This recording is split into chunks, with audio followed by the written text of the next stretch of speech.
Okay, welcome to Club Champion UK's build shop. Just boys are on lunch, so I'm just going to grab 10 minutes and just do this quick video. I'm going to talk about sort of a transition here between gapping, shaft weights and driver to fairway combinations. Now, I talked a little bit about the graph and how you're trying to get a similar flow in terms of the weight and the feel across. Now, that doesn't necessarily mean you have the same shaft in your driver and your 3-wood, because they're different deliveries. One's a collision on the up, one's a collision either level or on the way down. Some guys are super shallow, some guys are super steep. There's always the sort of guys on the outside, but predominantly you want to try and hit up on the driver, as we know, and hit down on the fairway wood. Now, because of that, does that mean that you should have a 10, say, 60 in the driver and say 70 in the fairway? Maybe. There are people out there who like to have the same. Now remember, it's a different collision, so for me, I would struggle with that. That's a different scenario. I would want to see where we are in terms of deliveries. I treat every compartment as a silo. The driver, the fairway, the hybrid, the irons. I don't try and get too cross-pollinated. It's dangerous territory. I would qualify that as lazy fitting. If you go, well, the driver shaft's perfect, have a 3-wood in the same shaft. I want to prove that, and I want to test case that against something else. Another thing that I think is really interesting, and it's something which I've developed over the years of fitting, is the balance point. You might be really good with a Tensei orange in a driver. Butt stiff, butt weighted, tip strong, fantastic, great driver shaft for you. You rip it. This happened to me the other day. Guy walked in and he had a great driver, fitted by actually an OEM. He couldn't beat it, it was perfect, right? But he had the same shaft in the fairway wood. Well, that wasn't so good. So we actually changed him into a shaft that had more weight, if you like, or balance point towards the head. He needs to feel the head more with the fairway wood than he did with the driver. Shorter, heavier head, I guess everyone's different, right? But that goes to prove a point that not everything is the same. You don't transition from one to the other. And moving on to that point, one of the biggest confusions we have in the industry right now is, are you a hybrid, a driving iron, or a 5-wood person? Now these are all different animals, roughly in the same sort of lofts.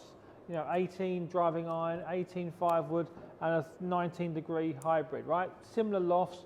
If you had all these same clubs, what would you get? Well, maybe the same outcome.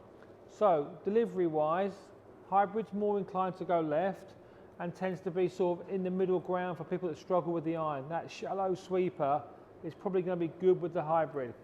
The guy that gets steep on it and crushes it is going to be the iron guy, the 2-iron guy that just fizzes it, okay, links golf or whatever. But this year's been so dry that you might be a driving iron person, but you've got to be able to create some speed. My one caveat with this is, if you're going to have a driving iron, you better have some speed, because you're going to need to create that speed for the launch and the spin to stay in the air.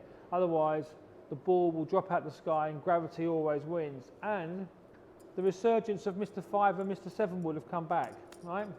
Again, you see a lot of good players now using lofted woods because they know they can launch it and spin it, and that's the key.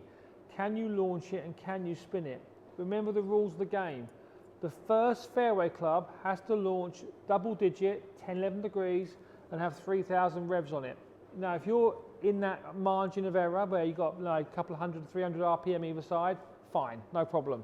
But if you've got 2,000 revs and an 8-degree launch, that's not going to go very far, right?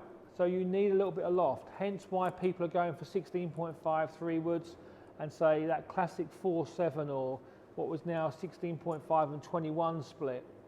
So be careful you're gapping. You need to know where the break points are. Remember the rules. Every 5 miles an hour between clubs is basically 10 yards. That's where the club rule comes, right? Now, at some point, that's going to jump to, say, 6, 7, or 8 miles an hour, which is 15 yards. It's almost impossible not to have that break somewhere. The question is, where is that break? Is it a 5-iron? Is it a 6-iron? Is it a 4-iron? Is it a 2-iron? Whatever it may be. Everyone's different, and it's like a Rubik's Cube puzzle. My job, or our job as fitters, is to find that puzzle and crack that code.